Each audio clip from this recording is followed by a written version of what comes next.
میرے لیے بہت خوشی کا موقع ہے کہ میں اس وقت حلقہ آندھرا پردیش کے احباب اپنے بھائیوں اور بہنوں سے مخاطب ہوں۔ گزشتہ 5 ماہ سے ہم لوگ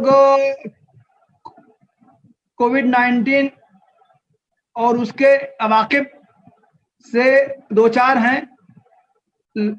لاک ڈاؤن اور اس کے اثرات کے نتیجے میں ہماری فزیکل موومنٹ متاثر ہوئی ہے، ہمارے معمول کے اجتماعات بھی بند ہو گئے تھے، لیکن اللہ تعالیٰ نے اس شر سے ایک خیر کا پہلو یہ نکالا ہے کہ اب ہمارے ماشاءاللہ آن لائن مختلف سطحوں کے پروگرام شروع ہو گئے ہیں۔ اللہ تعالیٰ کا ارشاد ہے فَعَسَىٰ أَن تَكْرَهُوا شَيْئًا وَيَجْعَلِ اللَّهُ فِيهِ خَيْرًا كَثِيرًا۔ ممکن ہے کہ تم لوگوں کو کوئی چیز ناگوار گزرے، ناپسند ہو، تم کو کسی چیز سے تکلیف ہو، لیکن اس کا عین امکان ہے کہ اللہ تعالیٰ نے اس میں خیر کے پہلو بہت سے رکھے ہوں۔ ظاہر ہے کووڈ کی مذرتیں، مشقتیں، آزمائشیں ہم سب اس کو جھیل رہے ہیں، لیکن میں سمجھتا ہوں کہ اللہ تعالیٰ نے اس میں سے خیر کا پہلو یہ نکالا ہے کہ ہم اپنے مختلف سطحوں کے اجتماعات جو خطیر مصارف سے اور ریسورس پرسنز کو مدعو کر کے، شرکاء کو بلا کے، زحمتیں کر کے پروگرام ہم کر پاتے تھے، لیکن اب آن لائن کے نتیجے میں ہمیں یہ سہولت حاصل ہے کہ ہم گھر بیٹھے مختلف لوگوں سے استفادہ کر سکتے ہیں۔ بھائی شوکت فہیم صاحب نے مجھے بتایا کہ اب حلقے کی سطح پر یہ ہفتہ واری پروگرام شروع کیا گیا ہے۔ انشاءاللہ یہ پروگرام ہر ہفتے ہوا کرے گا، اور یہ آج کا پروگرام انہوں نے یہ بتایا کہ یہ افتتاحی پروگرام ہے۔ آئندہ ہر ہفتے مختلف دینی موضوعات پر اسلامی معاشرے کے شعبے کے تحت مختلف اہم شخصیات سے استفادہ کر کے یہ پروگرام انشاءاللہ پابندی سے ہوا کرے گا۔ آج کی گفتگو میں مجھ سے کہا گیا ہے کہ میں انابت کے موضوع پر آپ حضرات کے سامنے کچھ اظہار خیال کروں۔ پلٹو اپنے رب کی طرف، یہ قرآن کی دعوت ہے۔ اللہ تعالیٰ کی طرف پلٹنے کے لیے قرآن میں خاص اصطلاح ہے انابت، انابت اللہ۔ انابت کا تذکرہ اور اس مادے سے مختلف الفاظ قرآن کریم میں آئے ہیں۔ انیبو الی ربکم، من اناب الیہ، یریبو، مریب، مختلف صیغے الفاظ آئے ہیں۔ گویا یہ قرآن کریم کی ایک خاص اصطلاح ہے، اس کا ایک مخصوص مفہوم ہے۔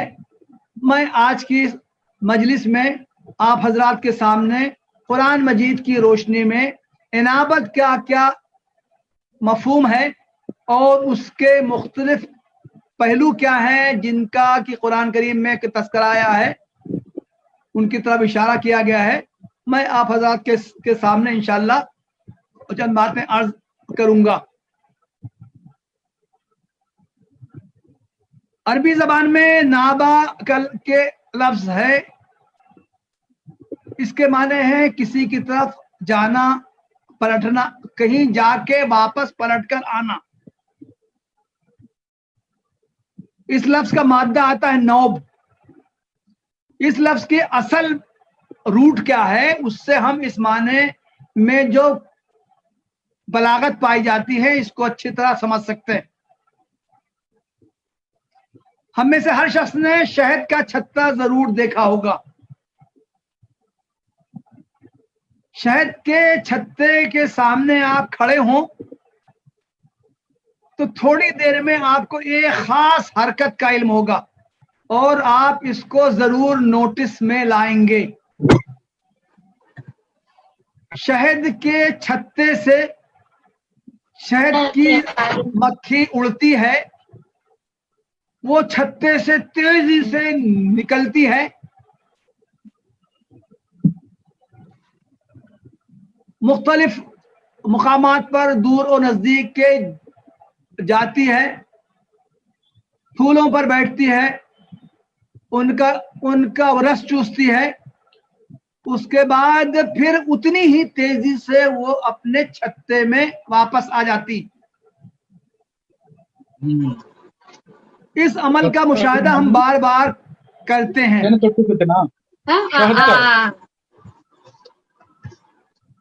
شہد کی چھتیاں، شہد کی مکھیاں چھتے سے اڑتی ہیں اور مختصر وقت ادھر ادھر گزار کر وہ پھر فوراً ہی اپنے چھتے میں واپس آ جاتی ہیں۔ عربی زبان میں اس عمل کو نوب کہتے ہیں، نابن نحل الی الخلایا، شہد کی مکھیاں اپنے چھتے میں واپس آ گئیں۔ اسی طرح اس لفظ کا جب استعمال اللہ تعالیٰ کے لیے ہوتا ہے نابا الی اللہ، اس کا مطلب ہوتا ہے کہ کوئی شخص اللہ کی طرف اس نے رجوع کیا، اللہ کی طرف پلٹا۔ یہ عربی زبان سے جو لوگ واقف ہیں تو وہ جانتے ہیں کہ کچھ لفظ مجرد کہلاتے ہیں اور کچھ لفظ مزید کہلاتے ہیں۔ جو مزید کے الفاظ ہیں اس کے معنی میں کچھ نہ کچھ اضافہ ہو جاتا ہے۔ نابا کا لفظ جب مزید میں جاتا ہے تو وہ انابا ہو جاتا ہے، انابا یونیبو انابتن،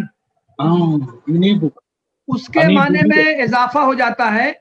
گویا کہ باب افعال سے جو الفاظ آتے ہیں انابا کے معنی ہو جاتے ہیں اللہ تعالیٰ کی طرف بار بار پلٹنا۔ گویا کہ نابا کے لفظ میں بار بار پلٹنا کا مفہوم نہیں ہوتا ہے، لیکن جب وہی لفظ انابا کے صیغے میں ڈھل جاتا ہے تو اس میں اس کے معنی میں اضافہ ہو جاتا ہے۔ گویا کہ کسی چیز کی طرف بار بار پلٹ کے آنا، یا جب اللہ تعالیٰ کے لیے اس کا استعمال ہوتا ہے انابا الی اللہ، اللہ تعالیٰ کی طرف پلٹنا، تو اس میں بار بار اللہ تعالیٰ کی طرف پلٹنے کا مفہوم پیدا ہو جاتا ہے۔ گویا انابت الی اللہ کے معنی ہے کہ بندے کا اللہ تعالیٰ کی طرف بار بار پلٹنا، بار بار اس سے رجوع کرنا، بار بار اس سے فریاد کرنا، اس سے گڑ گڑانا، اس سے اپنی دہائی دینا، اپنے پریشانیاں اور مشکلات اس سے بیان کرنا، یہ چیز انابت کہلاتی ہے۔ قرآن کریم میں اس کا حکم دیا گیا ہے، اللہ تعالیٰ کا ارشاد ہے انیبو الی ربکم واسلموا لہ، لوگو اللہ تعالیٰ کی طرف پلٹو اور اس کے آگے اپنے آپ کو سرنڈر کر دو۔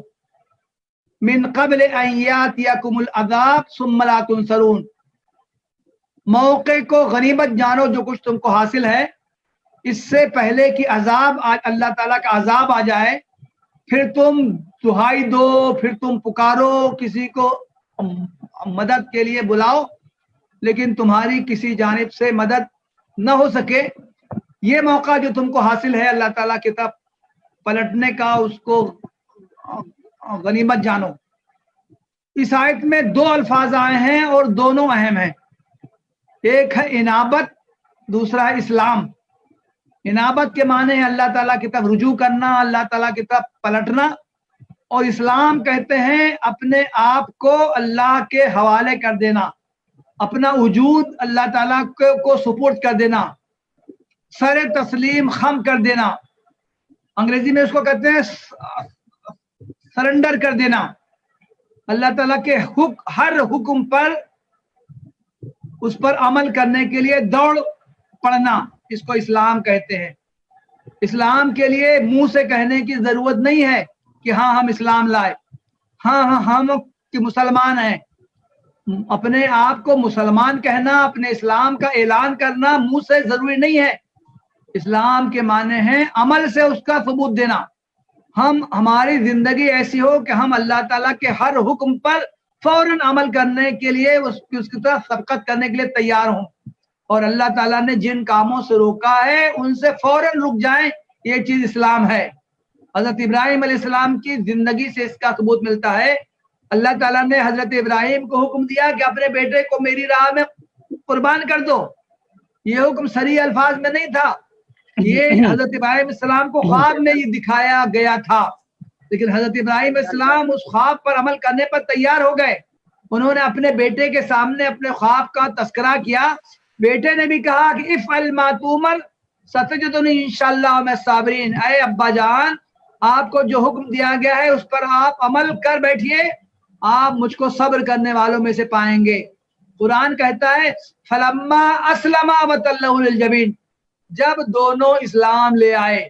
اسلام لے آئے کا مطلب یہ نہیں تھا کہ حضرت ابراہیم اسلام نے اپنے منہ سے کہا ہو کہ میں اسلام لے آیا، بلکہ دونوں کا عمل، حضرت ابراہیم علیہ السلام کا عمل کہ اپنے بیٹے کو اللہ تعالیٰ کے حکم پر قربان کرنے پر تیار ہو گئے، اور ان کے بیٹے اسماعیل کا عمل کہ وہ قربان ہونے کے لیے تیار ہو گئے. اس چیز کو قرآن نے اسلام سے تعبیر کیا ہے. کہ اس آیت میں کہا گیا ہے انیبوا الی ربکم، لوگوں اپنے رب کی طرف پلٹو، بار بار پلٹو، واسلموا لہ، اور اس کے سامنے سرنڈر ہو جاؤ، اس کے ہر حکم کے آگے اپنے آپ کو سرنڈر کر دو، اپنا سر خم کر دو. یہ چیز اسلام ہے. محترم بھائیو، انابت اللہ کو میں ایک مثال سے آپ کے سامنے بیان کرنا چاہتا ہوں. اس مثال کے ذریعے ہم اچھی طرح سمجھ سکتے ہیں کہ انابت میں کیا کیا پہلو پائے جاتے ہیں. ایک چھوٹے بچے کا آپ تصور کیجئے، 2-3-4 سال کا بچہ ہے.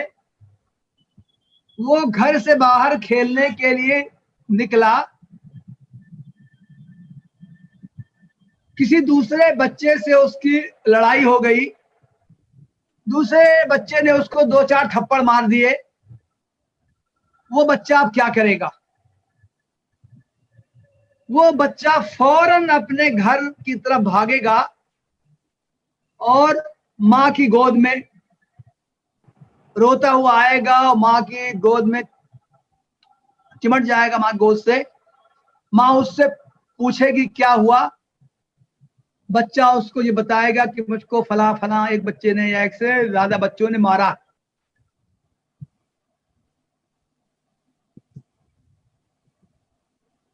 بچہ گھر سے باہر کھیل رہا ہے، کھیلتے کھیلتے وہ زور سے گر گیا، اس کو چوٹ لگ گئی، اس کا ہاتھ پیر زخمی ہو گیا، اس کے سر میں چوٹ آ گئی، خون نکلنے لگا. بچہ اب کیا کرے گا؟ بچہ فوراً بھاگ کے گھر میں آئے گا، اپنی ماں سے وہ چمٹ جائے گا، ماں کو بتائے گا کہ میں کھیل رہا تھا، مجھ کو چوٹ لگ گئی. ماں فوراً اس کے علاج کی فکر کرے گی. خون نکلنے لگا ہے تو پوچھے گی، دوا دے گی، اس کا علاج مرہم پٹے کروائے گی. چھوٹے بچے کو بھوک لگی، چھوٹے بچے کو پیاس لگی، بچہ کیا کرے گا؟ بچہ فوراً بھاگ کے اپنی ماں کے پاس جائے گا، ماں سے کہے گا کہ مجھے بھوک لگی ہے، مجھے پیاس لگی ہے. ماں اس کو کچھ کھانے پینے کے لیے کچھ چیزیں دے گی.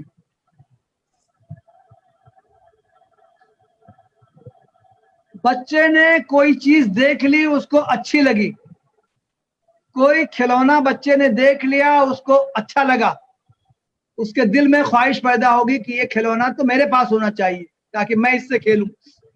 بچہ کیا کرے گا؟ بچہ فوراً بھاگ کے اپنے ماں کے پاس آئے گا، اس کو وہ بتائے گا کہ مجھے یہ کھلونا چاہیے یا مجھ کو یہ فلاں چیز چاہیے. ماں کی ممتا جاگ اٹھے گی، فوراً اس کو وہ چیز وہ دلانے کی کوشش کرے گی.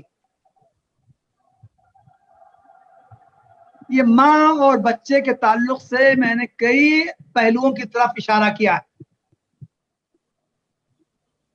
کوئی بچہ دوسرا بچہ کسی بچے کو مار دے، کوئی بچے کو خود کوئی چوٹ لگ جائے، بچے کو بھوک پیاس لگی ہو، بچے میں کسی چیز کی خواہش پیدا ہو جائے حاصل کرنے کی، ان تمام صورتوں میں بچہ اپنے ماں کی طرف رجوع کرے گا، ماں کی طرف وہ پلٹ کے آئے گا، ماں سے اپنی خواہش کا اظہار کرے گا، ماں سے اپنی ضرورت بیان کرے گا، ماں سے شکایت کرے گا کہ فلاں نے مجھ کو نقصان پہنچایا ہے۔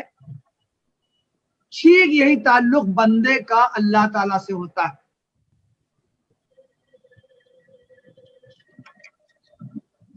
یہ تمام صورتیں جو بچے اور ماں کے درمیان تعلق کی میں نے بیان کی ہیں، یہ تمام صورتیں بندے کا اس کے رب سے تعلق کے درمیان بھی پائی جاتی۔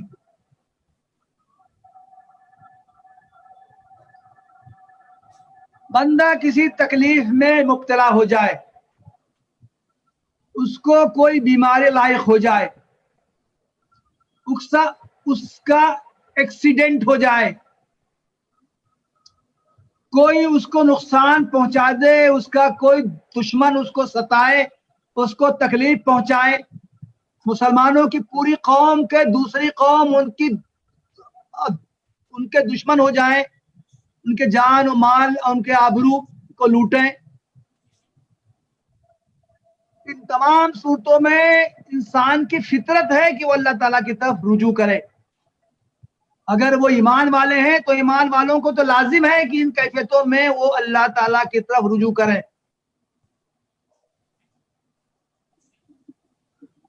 اہل ایمان کچھ چیزوں کے محتاج ہوں، ان کو ضرورت لاحق ہو، وہ فقر و فاقہ میں مبتلا ہوں، مرض کا شکار ہوں، کھانے پینے کی چیزوں کی غذاؤں کی دوسری ضروریات کے محتاج ہوں، ان کی فطرت تقاضا کرتی ہے کہ وہ اپنے رب سے رجوع کریں۔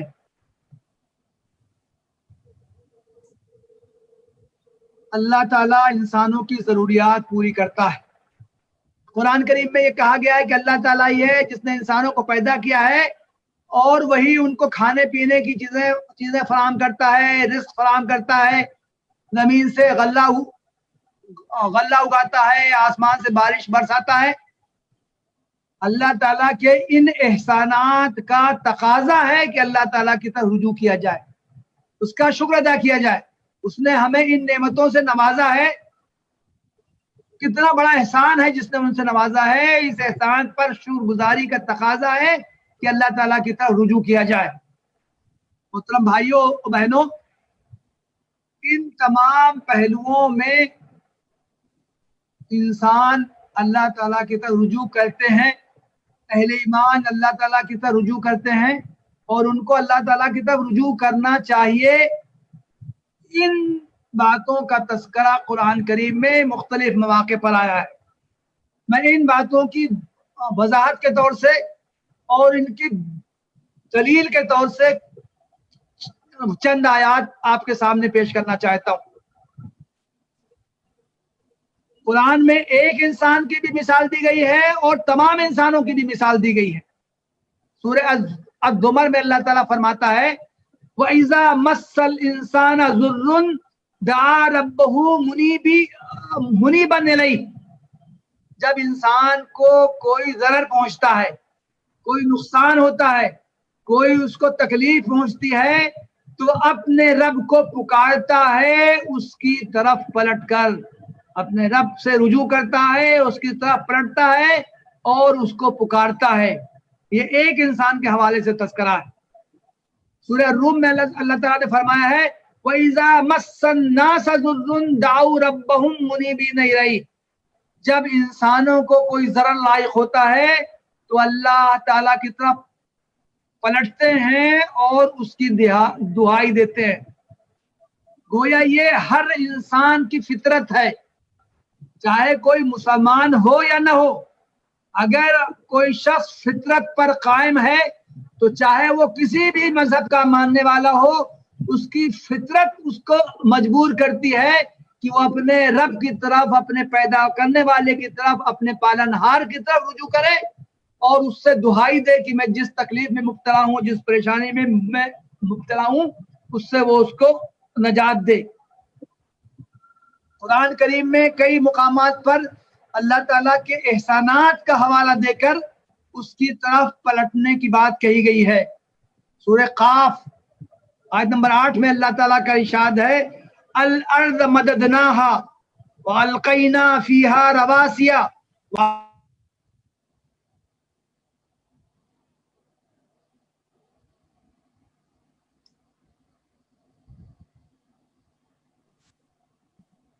ہم نے زمین کو مسطح بنایا، ہم نے زمین میں پہاڑ آگے ان کو میخوں کی حیثیت دی، اور ہم نے زمین میں مختلف نباتات پیدا کیے، کھیتیاں پیدا کی، ہم نے ہریالیاں پیدا کی۔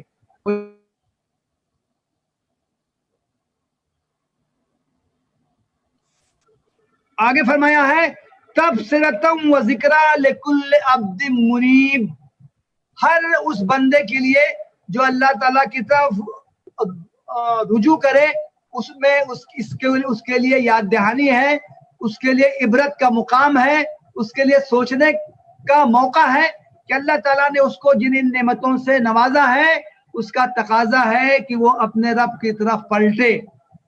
سورہ مومن میں اللہ تعالیٰ کا ارشاد ہے وَيُنَزِّلُ لَكُم مِّنَ السَّمَاءِ رِزْقًا، اللہ تعالیٰ ہے جو آسمانوں سے رزق اتارتا ہے۔ آسمانوں سے تو بارش ہوتی ہے، بارش کے نتیجے میں کھیتیاں لہلہانے لگتی ہیں، ہریالی ہوتی ہے، غلہ پیدا ہوتا ہے، لیکن قرآن نے کہا کہ اللہ تعالیٰ تو آسمانوں سے تمہارے لیے رزق اتارتا ہے۔ آگے فرمایا وَمَا يَتَذَكَّرُ إِلَّا مَن يُنِيبُ، جو شخص اللہ تعالیٰ کی طرف پلٹتا ہے اسی کو ان چیزوں کو دیکھ کے یاد دہانی ہوتی ہے، انہی لوگوں کو اللہ تعالیٰ کی یاد آتی ہے۔ محترم بھائیوں اور بہنوں، آگے میں یہ واضح کرنا چاہتا ہوں کہ انبیاء کا طریقہ یہی تھا، وہ ان کی زندگی ہمارے سامنے روشن مثال ہے، بار بار وہ اللہ تعالیٰ کی طرف رجوع کرتے تھے اور اپنی امت کو بھی اللہ تعالیٰ کی طرف رجوع کرنے کی تلقین کرتے تھے۔ چنانچہ سورہ لقمان کی آیت ہے وَاتَّبِعْ سَبِيلَ مَنْ أَنَابَ إِلَيَّ، اور تم ان لوگوں کے راستے کی پیروی کرو جنہوں نے کہ ہم سے رجوع کیا، جو ہماری طرف پلٹے۔ اللہ تعالیٰ فرماتا ہے ثُمَّ إِلَيَّ مَرْجِعُكُمْ فَأُنَبِّئُكُمْ بِمَا كُنتُمْ تَعْمَلُونَ، تم کو تو لازماً ہر حال میں ہماری طرف پلٹ کر آنا ہے، تم میں سے ہر شخص کو مرنا ہے، مرنے کے بعد تو ہر شخص کو ہماری طرف آنا ہی آنا ہے۔ کامیاب وہ لوگ ہیں جو زندگی میں بھی اللہ تعالیٰ کی طرف پلٹنے کی کوشش کر رہے ہیں۔ چنانچہ اس آیت میں اللہ تعالیٰ نے فرمایا ہے کہ تم ان لوگوں کا راستہ اختیار کرو جو اپنی زندگی میں بھی ہماری طرف پلٹے۔ قرآن کریم میں ان انبیاء کا نام لے لے کے کہا گیا ہے، چند خاص انبیاء کا تذکرہ کیا گیا ہے کہ جو اللہ تعالیٰ کی طرف بار بار پلٹتے تھے۔ حضرت ابراہیم علیہ السلام ہم جانتے ہیں خلیل اللہ تھے، امام الانبیاء تھے، ان کی زندگی قرآن کریم میں کثرت سے بیان کی گئی ہے، ان کے اوصاف بھی بیان کیے گئے ہیں۔ سورہ ہود میں ہے ان ابراہیم لحلیم اواہ منیب، ابراہیم تو بے شک حلم والا تھا، بردبار والا تھا۔ اواہ کے معنی بھی ہیں اللہ تعالیٰ کی طرف رجوع کرنے والا، اور منیب کے معنی بھی ہیں اللہ تعالیٰ کی طرف پلٹنے والا۔ حضرت ابراہیم علیہ السلام کی تو یہ خصوصیت تھی ہی، حضرت ابراہیم علیہ السلام پر ایمان لانے والوں کا تذکرہ قرآن نے خاص طور سے کیا ہے کہ تمہارے لیے ان کی زندگی میں اسوہ ہے، وہ کس طرح اپنے تمام زندگی کے معاملات میں بار بار اللہ تعالیٰ کی طرف رجوع کرتے تھے، اس کی طرف پلٹتے تھے، اس سے اپنی پریشانیاں بیان کرتے تھے اور اسی سے لو لگاتے تھے۔ سورہ الممتحنہ میں ہے قد کانت لکم اسوۃ حسنۃ فی ابراہیم والذین آمنوا، تمہارے لیے تو بہترین اسوہ ہے ابراہیم کی زندگی میں اور جو لوگ اس پر ایمان لائے تھے ان کی زندگی میں۔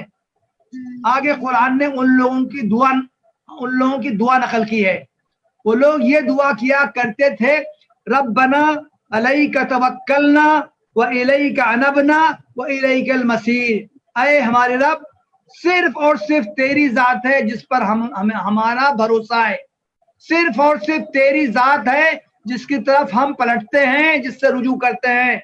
اے اللہ تعالیٰ ہمیں تو آخر کار تیری ہی طرف پلٹ کر آنا ہے۔ حضرت داؤد علیہ السلام کا تذکرہ قرآن کریم میں متعدد مواقع پر آیا ہے۔ ایک خاص واقعے کا تذکرہ سورہ صاد میں آیا ہے، اس میں بیان کیا گیا ہے کہ حضرت داؤد علیہ السلام کو ایک موقع پر احساس ہوا کہ ان سے غلطی سرزد ہو گئی ہے۔ اس کی تفصیل میں جانے کا اس وقت موقع نہیں ہے۔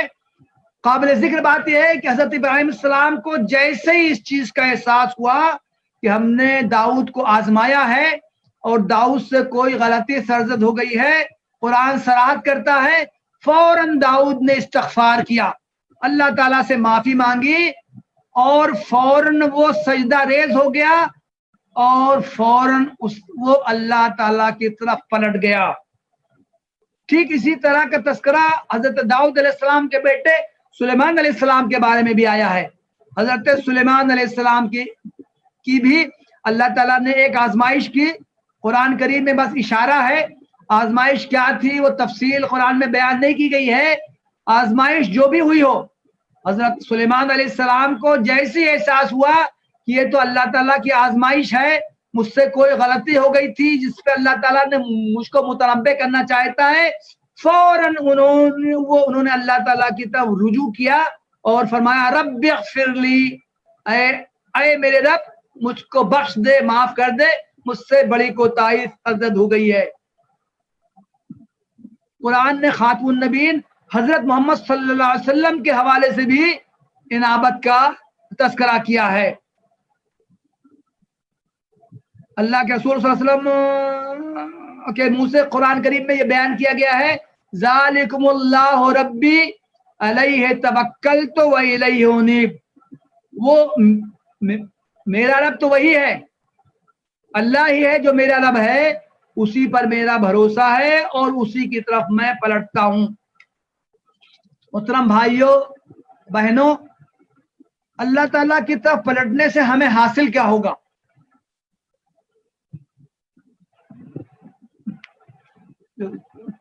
جس طرح بچہ جب بھاگ کے اپنی ماں کے پاس آتا ہے تو ماں اس پر اپنے ممتا انڈیلتی ہے، اس کو پیار کرتی ہے، اس سے اپنی محبت کا اظہار کرتی ہے اور فوراً اس کی حمایت کے لیے کھڑی ہو جاتی ہے، اس کی مدد کرتی ہے، اس کی خواہش پوری کر دیتی ہے۔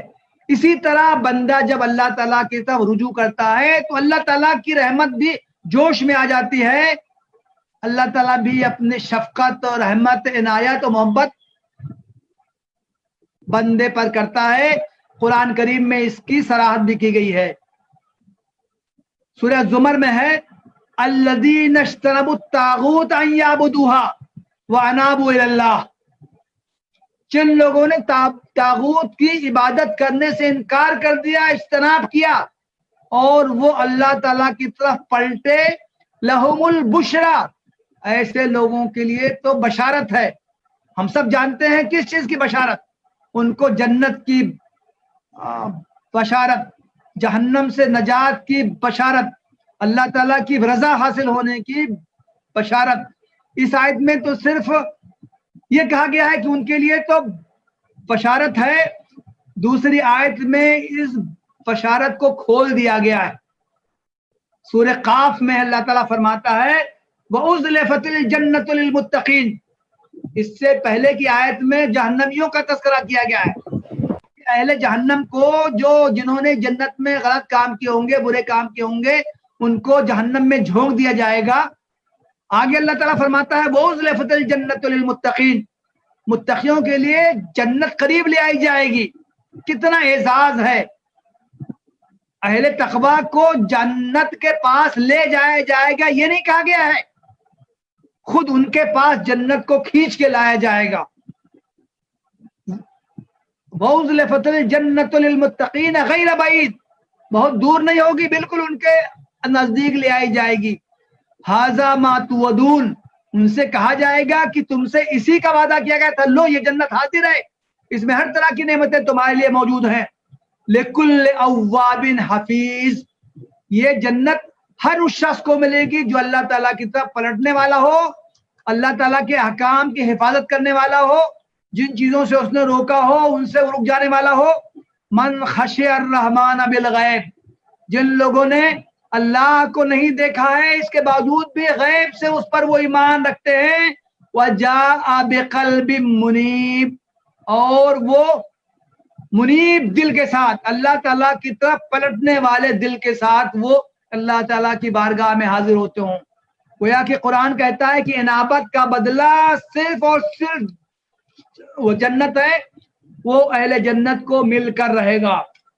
محترم بھائیو، اب میں اپنی گفتگو کے آخر میں بس آخری پوائنٹ میرا ہے، ہم انابت کیسے کریں، ہماری طرف سے انابت کا اظہار کیسے ہو. قرآن کریم نے اس کا بھی تذکرہ بہت صراحت سے، بہت وضاحت سے اور بار بار کیا ہے. دو الفاظ، دو اصطلاحات قرآن میں اور آتی ہیں، ایک ہے استغفار، دوسرے ہے توبہ. توبہ اور استغفار کے ذریعے ہم اللہ تعالیٰ کی طرف ہم پلٹ سکتے ہیں، ہم انابت حاصل کر سکتے ہیں. قرآن کریم میں استغفار اور توبے کا تذکرہ بار بار آیا ہے اور مختلف انبیاء کے حوالے سے آئے. حضرت نوح علیہ السلام نے فرمایا اپنی قوم کو مخاطب کر کے، فَقُلْتُ اسْتَغْفِرُوا رَبَّكُمْ إِنَّهُ كَانَ غَفَّارًا، لوگو اللہ تعالیٰ سے مغفرت چاہو، وہ بہت زیادہ معاف کرنے والا ہے. حضرت ہود علیہ السلام نے فرمایا یا قوم استغفروا ربکم ثم توبوا الیہ، اے میری قوم کے لوگوں اپنے رب سے مغفرت چاہو اور توبہ کرو. یرسل السماء علیکم مدرارا ویزدکم قوتا علی قوتکم، اللہ تعالیٰ کی رحمتوں کی تم پر بارش ہوگی، وہ اس دنیا میں بھی تم کو اپنی نعمتوں سے نوازے گا اور آخرت میں تو اس کی رحمت تم کو ضرور ڈھانپ لے گی. تم اللہ تعالیٰ سے استغفار کرو اور توبہ کرو. حضرت صالح علیہ السلام نے اپنی قوم سے کہا هو انشاکم من الارض واستعمرکم فیہا، اللہ تعالیٰ نے تم کو زمین میں آباد کیا ہے، تم کو استحکام بخشا ہے، تم کو یہاں پر کی زندگی گزارنے کی چیزیں عطا کی ہیں. فاستغفروہ ثم توبوا الیہ، اس سے مغفرت چاہو، اس کی طرف پلٹو، وہ میرا رب تو قریب بھی ہے اور میرا رب جواب بھی دینے والا ہے. حضرت شعیب علیہ السلام نے اپنی قوم سے کہا واستغفروا ربکم ثم توبوا الیہ، لوگو اللہ تعالیٰ سے استغفار کرو اور اس سے توبہ کرو. ان ربی رحیم ودود، میرا رب تو رحم کرنے والا ہے اور وہ تو بہت زیادہ تم سے محبت کرنے والا ہے. خاتم النبیین حضرت محمد صلی اللہ علیہ وسلم کی زبان سے یہ کہلوایا گیا ہے وَانِسْتَغْفِرُوا رَبَّكُمْ ثُمَّ تُوبُوا إِلَيْهِ، اپنے رب سے مغفرت چاہو اور توبہ کرو. يُمَتِّعْكُمْ مَتَاعًا حَسَنًا، وہ تم کو دنیا میں بھی اچھی طرح رکھے گا. محترم بھائیو، استغفار اور توبہ میں معمولی سا فرق ہے. غفرہ کے معنی آتے ہیں ڈھانپ دینا، عربی زبان میں مغفر کہتے ہیں خود کو. آدمی جو جنگ میں جب جاتا تھا تو سر کی حفاظت کے لیے لوہے کا ایک کی ٹوپی پہنتا تھا جس کو عربی میں مغفر کہتے ہیں، سر کو چھپانے اور سر کو محفوظ رکھنے والی چیز. استغفار کے معنی ہے ایک ہم سے کوتاہی ہو گئی ہے، ہم اللہ تعالیٰ سے یہ گزارش کریں کہ اے اللہ تعالیٰ تو ہم سے یہ لغزش عزت ہو گئی ہے، تو اس کو معاف کر دے، تو اس کو بخش دے. اللہ تعالیٰ اپنی رحمت سے اس کو چھپا لیتا ہے. چنانچہ اللہ تعالیٰ کی صفت آئی ہے قرآن میں غفور، اللہ تعالیٰ کی صفت آئی ہے غفار، اللہ تعالیٰ کی صفت آئی ہے ذو الرحمہ. یہ مختلف قرآن کریم میں اللہ تعالیٰ کے جو صاف آئے ہیں ان صفات کی تکرار ہوتی رہی ہے. توبہ کے معنی بھی آتے ہیں اللہ تعالیٰ کی طرف پلٹنا.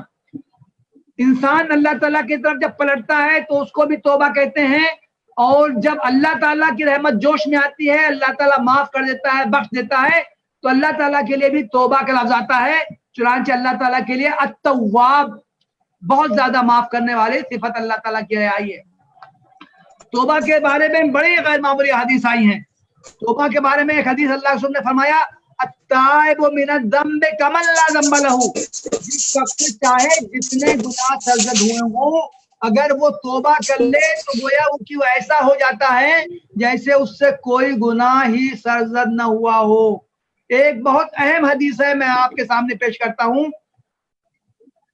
اللہ کے رسول صلی اللہ علیہ وسلم نے فرمایا، اللہ تعالیٰ یہ فرماتا ہے کہ اگر تم گناہ نہیں کرو گے، بہت غور سے سنیے اس حدیث کو، اللہ تعالیٰ فرماتا ہے اگر تم گناہ نہیں کرو گے تو اللہ تعالیٰ تمہاری جگہ ایسی قوم کو لے کے آئے گا جو گناہ کریں گے، پھر اللہ تعالیٰ سے معافی مانگیں گے اور اللہ تعالیٰ ان کو بخش دے گا۔ میں جب یہ حدیث پیش کرتا ہوں تو مجھ سے کئی لوگوں نے سوال کیا، آپ تو لوگوں کو گناہ پر ابھار رہے ہیں، آپ تو یہ کہنا چاہتے ہیں کہ خوب گناہ کر لو، کوئی بات نہیں، کوئی حرج نہیں، بعد میں توبہ کر لینا۔ نہیں، اس طرح کی احادیث کا مطلب یہ نہیں ہے۔ اس طرح کی احادیث کا مطلب یہ ہے کہ کسی شخص سے چاہے جتنے گناہ سرزد ہو گئے ہوں، چاہے جتنے گناہ سرزد ہو گئے ہوں، اگر وہ اللہ تعالیٰ کی طرف پلٹے گا تو اللہ تعالیٰ کو وہ اللہ تعالیٰ کو وہ رحم و کرم کرنے والا پائے گا۔ ایک حدیث میں ہے کہ تم جتنے زیادہ گناہ لے کر بھی اللہ تعالیٰ کی بارگاہ میں حاضر ہوگے، اللہ تعالیٰ سے توبہ کرو گے، اللہ تعالیٰ اس سے زیادہ رحمت کے ساتھ تمہاری طرف آئے گا اور تم کو اپنی رحمت سے ڈھانپ لے گا۔ توبہ کی 3 شرائط ہیں۔ توبہ کا مطلب ہے کہ آدمی اپنے اس عمل پر جو اس سے غلط ہوا ہے، لغزش ہوئی ہے، اس پر وہ شرمندگی کا اظہار کرے، وہ ندامت کا اظہار کرے، اپنے منہ سے بھی اس کا اظہار کرے کہ مجھ سے یہ لغزش ہو گئی ہے، میں اس پر اللہ تعالیٰ سے معافی مانگتا ہوں۔ تیسری شرط یہ ہے کہ وہ عہد کرے کہ آئندہ وہ اس عمل کو نہیں کرے گا۔ جس وقت وہ توبہ کر رہا ہو وہ پختہ عہد کرے کہ میں آئندہ اس عمل کو نہیں کروں گا، چاہے بعد میں اس کا نفس اس کو بہکا دے، شیطان اس کو بہکا دے اور پھر اس سے اس گناہ کا ارتکاب ہو جائے، لیکن جس وقت وہ توبہ کر رہا ہے لازمی طور سے اس کو اللہ تعالیٰ سے یہ عہد کرنا ہوگا کہ میں آئندہ اس گناہ سے بچنے کی کوشش کروں گا، اس کا ارتکاب میں نہیں کروں گا۔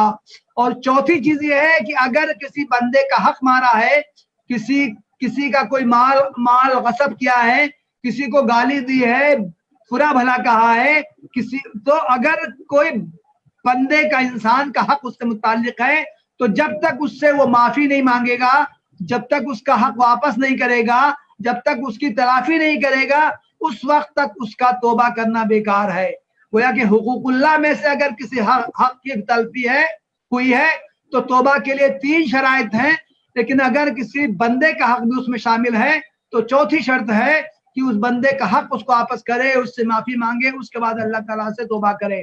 محترم بھائیوں، میری گفتگو شاید کچھ لمبی ہو گئی ہے، میں بس میری بات کا خلاصہ یہ ہے کہ ہم چاہے جس حالت میں ہوں، ہم اللہ تعالیٰ کی نعمتوں سے فیض اٹھا رہے ہوں، ہم کسی تکلیف اور پریشانی میں مبتلا ہوں، یا ہم دشمنوں کی طرف سے ستائے جا رہے ہوں، ہر حال میں لازم ہے کہ ہم اللہ تعالیٰ کی طرف پلٹیں، اپنے گناہوں کی معافی مانگیں، اپنے قصوروں کا اعتراف کر کے اللہ تعالیٰ سے وہ بخشوائیں۔ یقینی ہے قرآن میں اللہ تعالیٰ کا یہ پختہ وعدہ ہے کہ اللہ تعالیٰ بھی ضرور ہماری طرف پلٹے گا، ہماری وہ تکالیف اذیتوں سے ہم کو وہ نجات دے گا، دشمنوں کے شر سے ہم کو وہ محفوظ رکھے گا۔ محترم بھائیوں اور بہنوں، گزشتہ چند ماہ سے ہم اسی طرح کی پریشانیوں اور تکالیف میں مبتلا ہے۔ کورونا کے نتیجے میں بہت زیادہ اذیتوں سے ہم دوچار ہوئے ہیں، بہت سے ہمارے احباب متعلقین اس بیماری کا شکار ہو کر انتقال ہوا ان کا، بہت سے لوگ اس بیماری میں مبتلا ہیں، بہت سے لوگوں کی معاشیات پر غیر معمولی اثر اس وبا کا پڑا ہے۔ اس کے ساتھ ساتھ گزشتہ کچھ دنوں سے